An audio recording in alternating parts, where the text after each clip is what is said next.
Welcome to another episode of The Artificial Mind. They that podcast that explores creative potential in artificial intelligence. And we make bad jokes along the way, too. What's up, man? How you doing, Stro? Yeah, I'm hunky Ricky Ticky Tavi Dory. Ricky Tikki Tavi Dory. Sure. Okay. Mind meld there. Yeah, we're doing something fun today, another fun episode. I'm just gonna not gonna get into too much detail. We got some exciting stuff coming, like guests. I didn't even tell you about this show, Bridge. I forgot to tell you before post show, but Surprise. I got I'm talking to an artist like yourself, a hand artist that has some pretty interesting perspectives about artificial intelligence, image rendering, especially the fact that he uses it to not trace, but use like his line work for his art.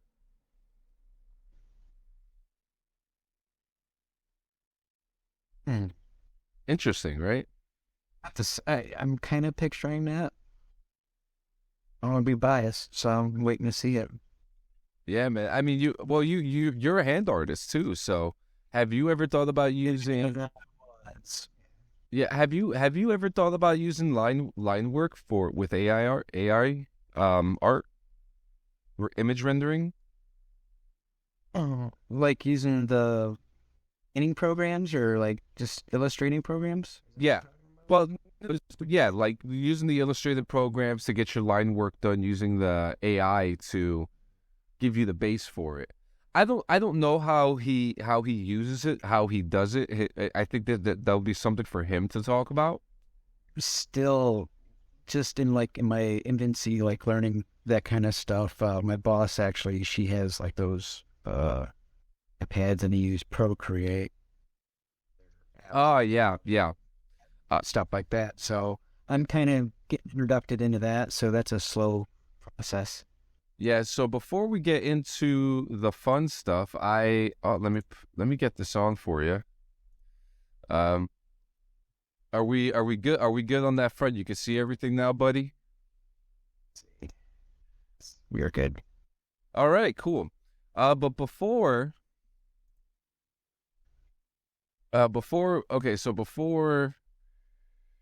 we start, we have some submissions here from the Fox of Crimson. We actually have two submissions here. So the first things first. Just listen to this, guys. Just listen to this. Welcome to the Artificial Mind, where we take a hard look at why we should remove the moon from all paintings. Bridge, baby, talk to me. What do you think about the moon? I think the moon is a sphere, not even a good one at that. It controls the tides. So what? Isn't controlling me, that's for sure.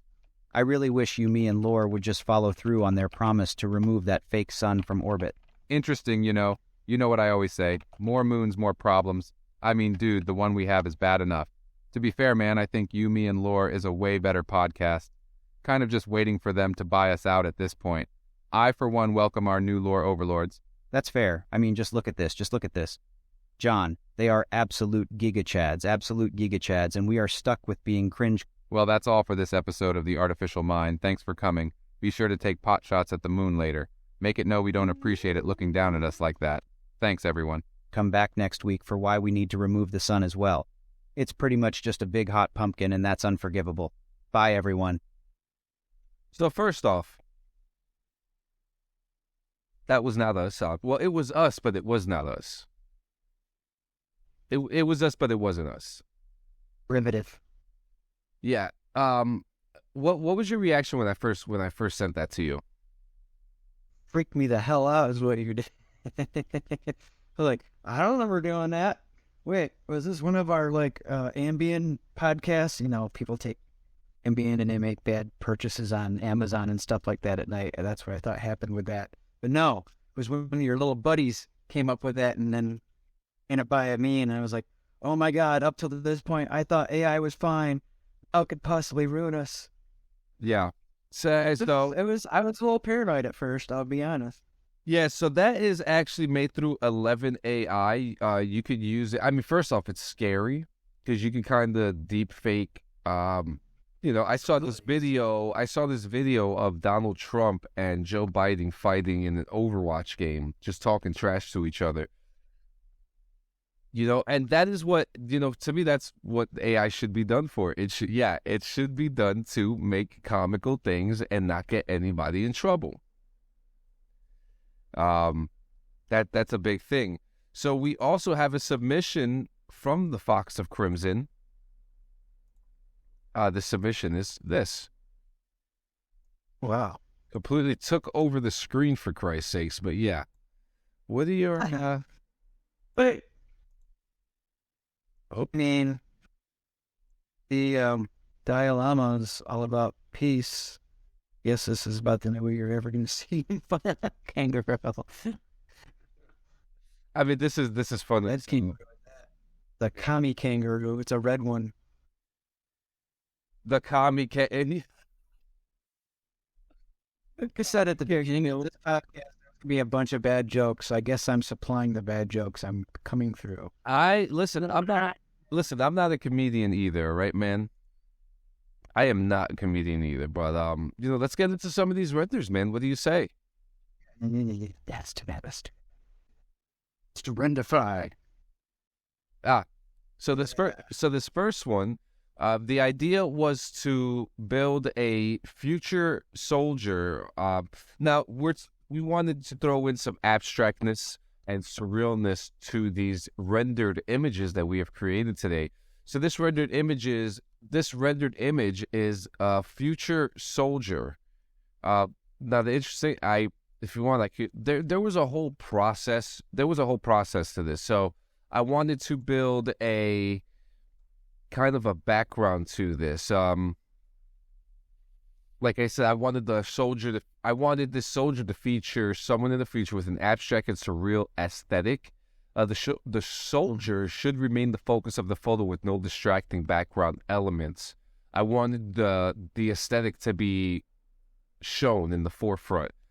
I wanted the soldier to be standing or sitting in a powerful and confident pose with the face and body angled towards the camera, and the composition should be close up or a medium close up. With gear, you can see it's very futuristic.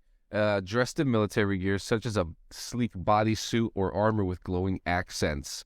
You also see like a futuristic helmet, a great color palette with shades of blue.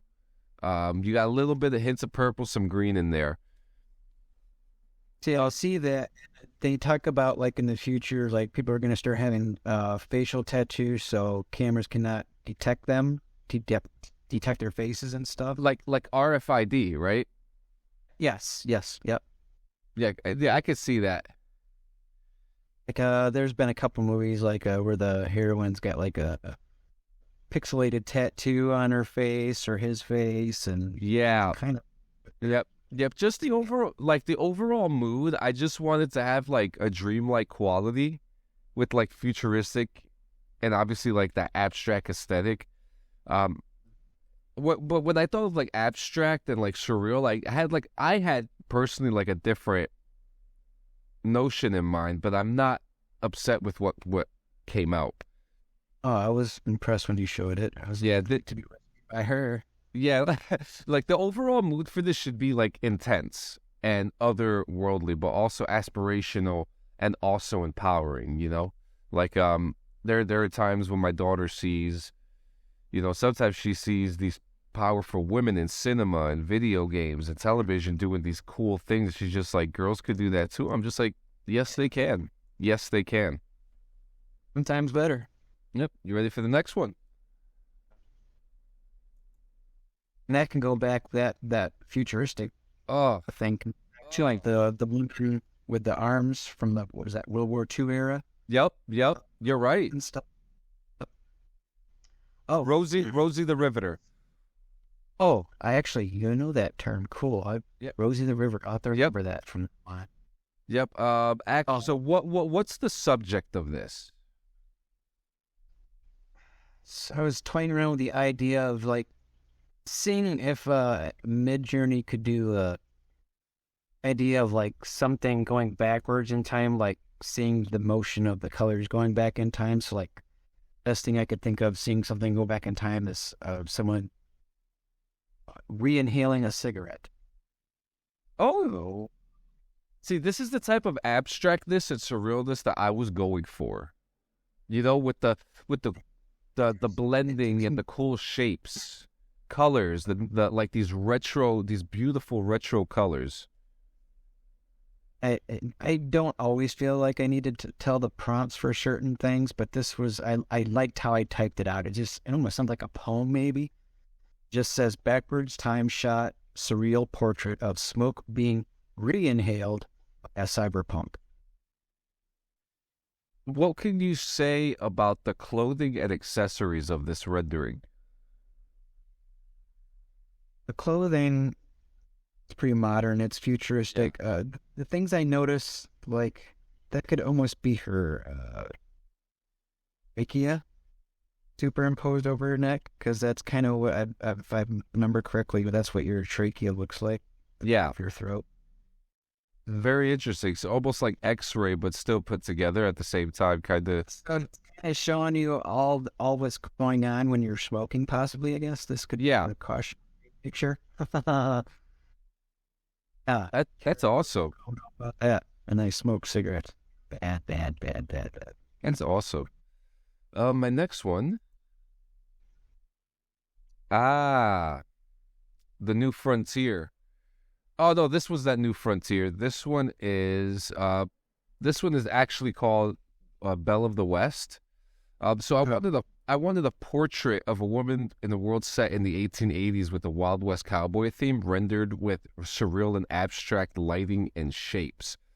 This one I really wanted to go hard on. I love the idea. I'm a huge Red Dead Redemption fan. I've been playing it the last couple of days, and That's what. you know, there's always been, you know, you always see like the strong cowboys, but you never hear, you never hear of all the Calamity Janes, right? It, You know, you hear of the Sunshine Kid and all that stuff, but you never hear of like the Calamity Janes out there. And Calamity Jane was actually my favorite. Was my mom's favorite like story growing up, and she taught me all the stories of Calamity Jane, and that was the idea that I wanted to go with here. For clothing, I wanted like a traditional 1880s cowboy attire with the hat, the vest, the boots, such as like, you know, but I also wanted to have like the like the shine. abstract for real. So the color of it. Yeah, like I didn't want jewelry on this character. I wanted the jewelry to be a part of her. Mm-hmm. You know, Is the jewel. and you know, the background is pretty cool. It has elements that add to the overall surreal and abstract quality. The use of creative lighting and digital manipulation can enhance the overall aesthetic of the portrait, but it's, you know, it's very dreamlike. Again, I want to go for the dreamlike quality with a sense of beauty and strength that comes from the Wild West theme. Good stuff, man. Looking at the bottom of the picture, and I can see a few things because it's not in humongously big on my screen, so I can't tell what I'm necessarily looking at. But it could be seen like there's a storm down there, or like chains, and then I think I see like a shield. Possibly she's like deputized. Possibly see that, or a pocket. I guess it's a pocket, but it looks like it could be a sheriff star too, or something. Yeah, it looks like a pocket. Chevron. Yeah. Chevron. Chevron too. All right. And the next. You gotta talk to me about this one. I need to know like what the mood was. I think I'm pretty sure this was after did that last picture.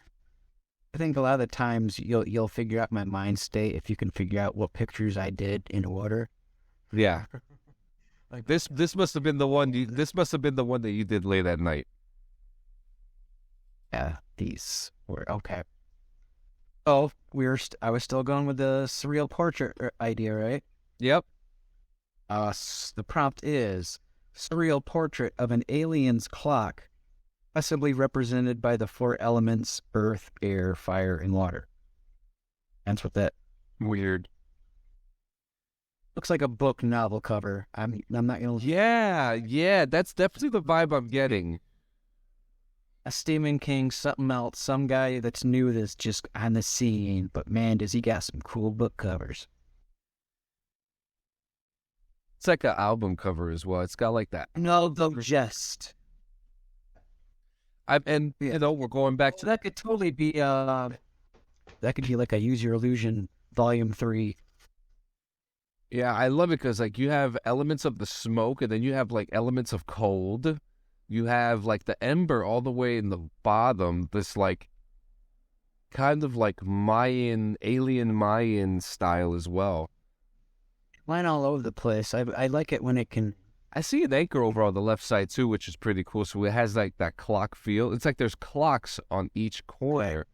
You have like the middle clock, and then you have like several other clocks. Yeah, it's an inception. Ooh, I like that. Yeah, it's an inception. You got that mouth at 6 o'clock, kind of throwing up the hand that goes up to the. Yeah. Oh my. And Yeah. actually, look at the time up there. I just noticed that it's 13. Oh yeah, it is. It is. It is the 13th hour. 9, 10, 11, and it jumps to 13. Yes, it does. Interesting. That's crazy. That actually kind of scares the hell out of me. I'm not even gonna lie to you. Next. Hey, dusk going on, man. Otherworldly. I wanted a portrait of a female alien with surreal and abstract aesthetic. But I wanted this rendered in a style similar to the Unreal Engine. There seems to be many advances. Oh. Yeah, there seems to be a lot of advances with the Unreal Engine with the way it looks, and I thought that this would be a good thing to toy with. I wanted the pose to showcase an otherworldly nature with composition focused on her face and upper body. With the pose and composition should be surreal and abstract with unconventional angles and lighting to enhance the aesthetic. You see like the glowing features behind her Depth of her forehead, you can really see it. Mm-hmm. Round it becomes. Yeah, and then you see like the clothing. It adds to her appearance, such as a headpiece or metallic jewelry. The use of, the manipulation of lighting can enhance the surreal abstract of this portrait. I wanted minimal background. I wanted to keep it I wanted to focus on the forefront of the person, on the character. But,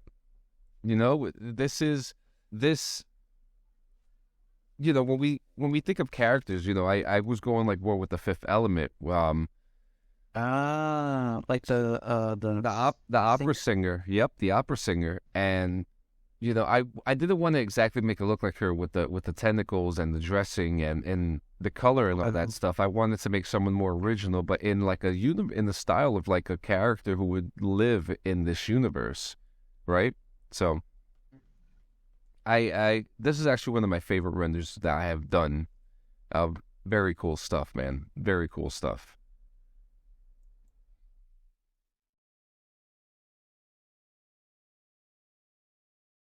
Talk to me about this one. You're about to get one up. Oh, God. Okay. So, just a home run of loser jokes today. Oh, shit. All part. Here we go. So, the prompt for this one was surreal portrait of Super Mario eating mushrooms with Native American medicine man. Very nice. And there's a few that turned out rather interestingly. I like the fact that Mario involved himself in that culture so much that he actually started wearing their attire, but still represented. He's got to have his red. Yeah. He's got a third eye on his head now for a hat. The M's gone. He's moved up a level. The higher vibration. I really like this because like there's always been the comical joke that him taking mushrooms is a way, for him to complete his mission. And it's very cool that as he is taking in the culture, understanding, what it is to be a part of this tradition that he's doing. Like that could be ayahuasca, that could be mushroom, that could be a multitude. That could also be the acid with the frog on its back. I don't know the name of it. DMT. So they a lot of the Native Americans, they partake in these traditions. In fact, I knew a guy at AIT. He said that he had to take leave to take part in the tradition, and that he had to consume peyote in this tradition. So he was Native American, then most likely. Yes, yeah, and I remember the sergeant looking at him and was just like, I don't know, I don't know what to say to this. But for those who don't know what peyote is, it's a small spineless cactus. The active ingredient of peyote is the hallucinogen mescaline, and its origin is from its earliest recorded time. Peyote has been used by indigenous people in northern Mexico and the southern western United States as part of their religious rites. So that was actually a very interesting conversation that I had with that person. And it goes to show that there's a whole tradition behind these medicinal plants and hallucinogen plants that they how they're coming back. Yeah, it cracks me up. It's for how many hundreds of years, or at least 100. I think it's a very people off time that like all this stuff was like the bad way, and now it seems to be it's quite the opposite. Like there's some science to this shit. Like they weren't just doing this shit out of the blue.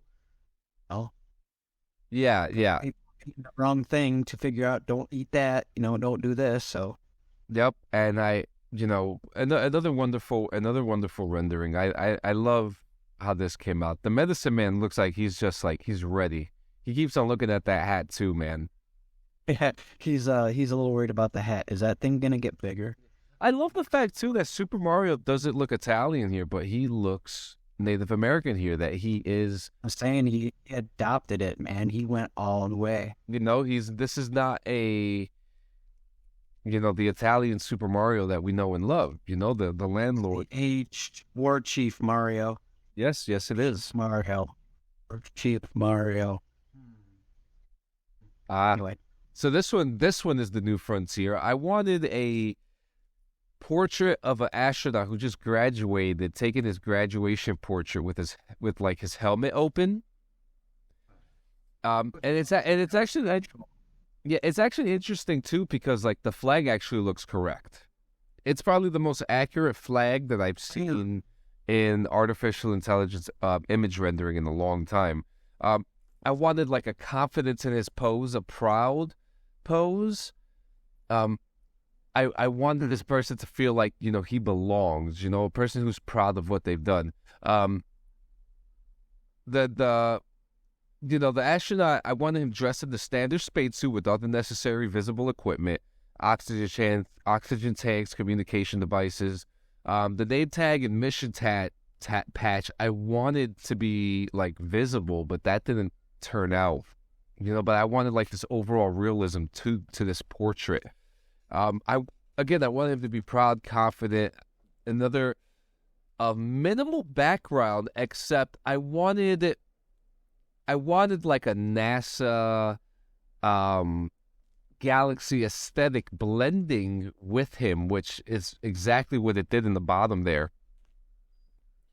And they came out to like this great like promotional looking NASA photo. Seems like something they could do in the future, where they have their their professional photo like we did in the Army, and then you can have like a all-purpose sakes artistic photo. Yep. This would be it. This would be a version of it. Like each astronaut could have their own little artistic on with their professional photos. Absolutely. And this is I love this. This is actually one of my favorite renders of all time. Last but not least, World hero. God bless him. So, I think if you don't know, you yeah, I'm gonna have to explain it to you, but most people that know him will already automatically know who that is. That is a abstract portrait of Hunter S. Thompson, but I wanted to do something different for the fella. So I was thinking along the lines of like 8-bit technology from like the Nintendo era. So I put that in along with the surreal portrait prompt and some pretty interesting ones, but that one is most self-evident to be Hunter S. Thompson. The long cigarette sticking out of his mouth, the overnight glasses. Like there's some other ones that looked like him, but they didn't have the traditional trademark, look The aesthetic. like this one. Yeah, right. Then there was also, I also want to say, this reminds me of those Lego sets those Lego sets that just came out recently, where it's like 100 it's like 100 and something pieces, maybe even more than that, and they come out like a portrait on the wall, and this looks exactly like that. Just gave me another idea. This could also be like considered like a light bright picture. Remember the light brights? Light bright. Oh my God, I remember the light bright. I need to write that down, or I'm just gonna put that light bright because I think light's gonna be an interesting term. Light bright episode. Ooh, a whole like 4 pictures of light bright stuff. Yeah, I'd go for that. I could definitely do some light bright. I could definitely do some light bright. How? So yeah, what was your overall mood for this one? What did you want for the overall mood for this We render? were doing portraits, right? And I kind of wanted to steer away from overtly famous people that get portraits done of them all the time. And Hunter does kind of get quite a few done. If you look online, he's got hero pictures and stuff. But I figured if I was going to do one of or real famous person, it would have to be someone like him or Ginsberg or Yeah, just Hunter. You can tell who it is right away. With Ginsberg, maybe not. Beard, glasses. With Hunter, you know who that is. If you've ever watched absolutely. Fear and Loathing in Las Vegas, or Where the Buffalo Roam, or what was the other one? Rum Diaries. Yep. Actually, got a 4th movie too, but Johnny didn't do that one. That was someone else. But yeah, man, that was it, man. That was actually it. To kind of like go back into this, the portraits. I'm actually kind of surprised we haven't done portraits before, and I think it's actually really cool that we took the time to really dive into that. I'm curious to see what else we can do. I mean, I wonder when Midjourney V5 is going to come out. There's so many different. They've been doing pretty quick with it because 3 and 4. I mean, when did we start? We started on 3, right? Yeah, 3. You went okay, and then 4 came out right not too long after that. Maybe a couple months, 3 months. Doesn't seem like it was that long. We've only been on here for 6 months, maybe. yeah. We're on episode 21. I bet you 5 will be coming here pretty quick. Yeah, I bet you by next month. Yep, and I actually want to. I want to give a suggestion with the Niji showcase happening right now. A little behind, but want to give it some time. Would you be interested in doing anime style Niji photos for the next episode? I have to educate myself on the Niji term, but the anime part, like, is it just basically like Japanimation kind of stuff? Yeah. Okay. So like the prompt that out for me. There's NIGI. There's actually a prompt for it, and it will turn your photo. Yeah, there's a whole prompt for it. Yeah, you have to look into it. I'll show it to you when we're done here. Niji. Yeah, it was so cool, man. But hey, that's a wrap for today's episode of The Artificial Mind. I hope Jeremie hoped that you enjoyed our journey into the surreal world of AI-generated portraits. Thank you for joining us on this whimsical adventure. I had a lot of fun. Did you have fun, Stro? I always have fun, especially when I bad jokes, which is all what was today. Yes. There'll be other days to come. Spread them out more. uh, Let's try to spread them out. and just like we said, our next episode will be diving into the world of Niji, an amazing AI platform that we can't wait to explore, especially since you like a lot of that samurai subject stuff. So you're going to have fun with that one. Make sure you tune in. Don't forget. Yep. And Lightbright too. So make sure you tune in and join us on this exciting new adventure. Don't forget to like and follow and subscribe. Send us your work, send us your suggestions, and yeah. Yes. So long. Farewell. Say that, yeah.